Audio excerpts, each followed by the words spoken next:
Welcome to yet another Ricky's Reviews retro this time, and with your host The Undertaker, and we're going to look at Lil Samson.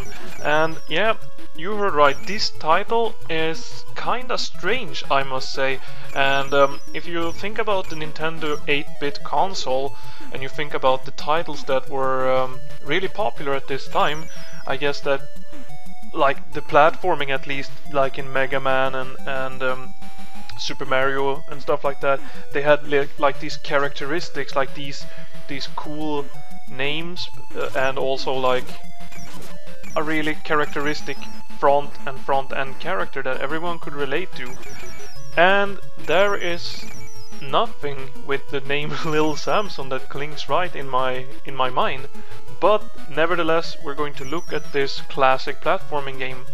So Lil Samson isn't only rare just because of a strange name. Like when you go into a store and you look for a game like Lil Samson, I guess that maybe that's not the first one that you pick up, and like the box and the game itself doesn't really show you that much about what this could actually be.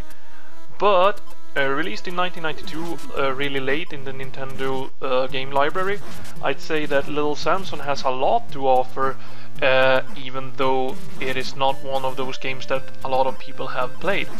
So basically the setting is an action platforming game such as Mega Man and the others, but the difference with Lil Samson is that they had a lot of cool new ideas here. For the first part we have 4 different characters, so yeah, Lil Samson isn't really the only one that you'll be able to play.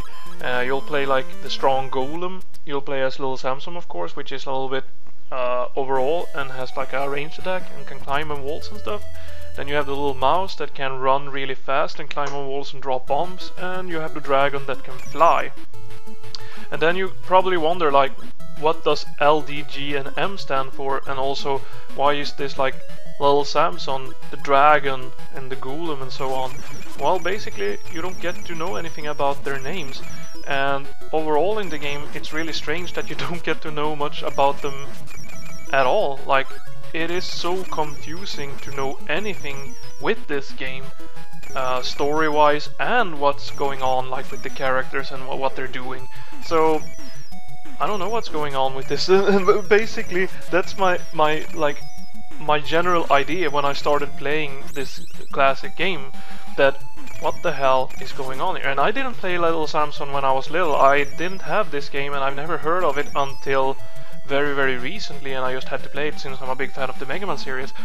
And I must say that apart from these mishaps like the commercials, the name, the overall lack of a story and the overall lack of an explanation of things, this game introduces not only these characters and different ways to play, but also a really interesting short level up story with like these flasks that you can give characters that can refill their health when they need to, and also these hearts that increase their health bar, that is permanently increase in health bar, which is really useful to manage at least early in the game, and then later on it's good if you max out all of your characters so that you can use them all for different purposes.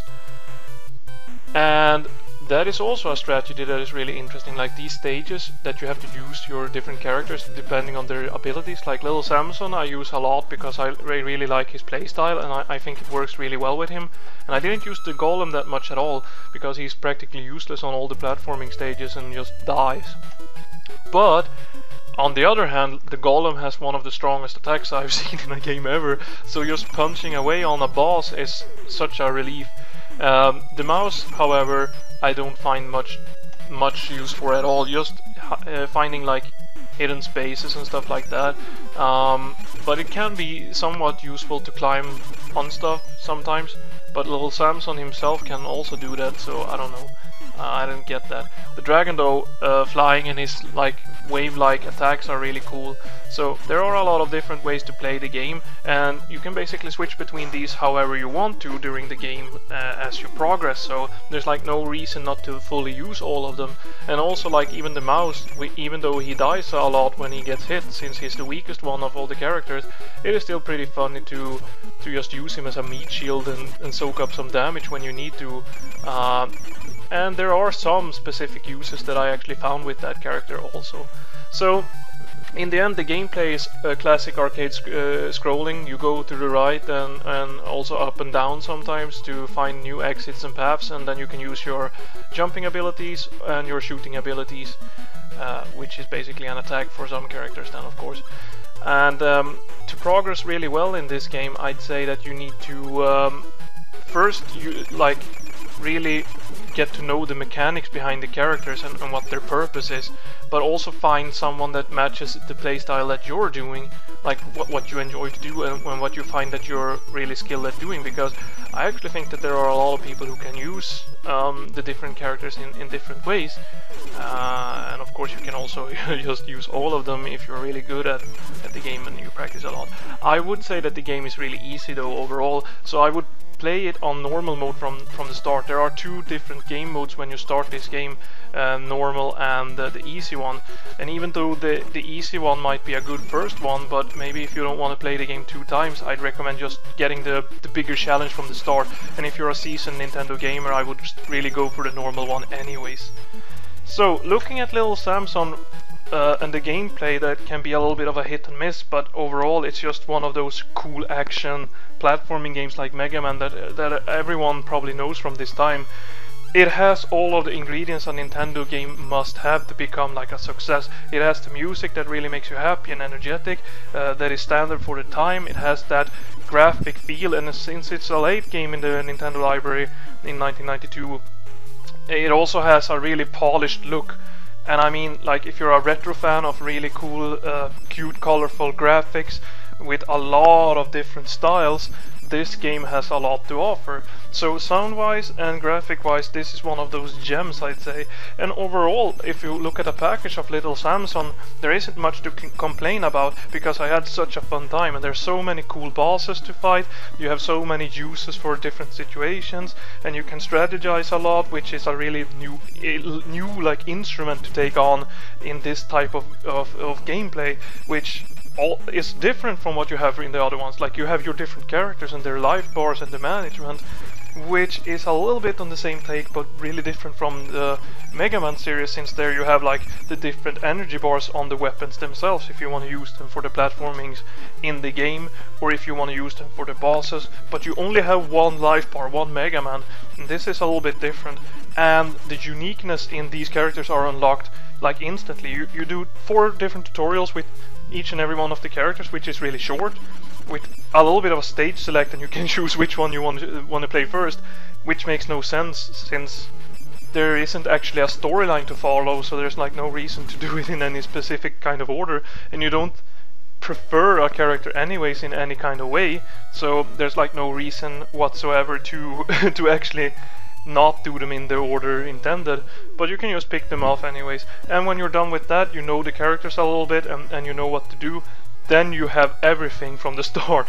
The only thing that levels up is, as I said, the life bars and the flasks that you use to refill your health.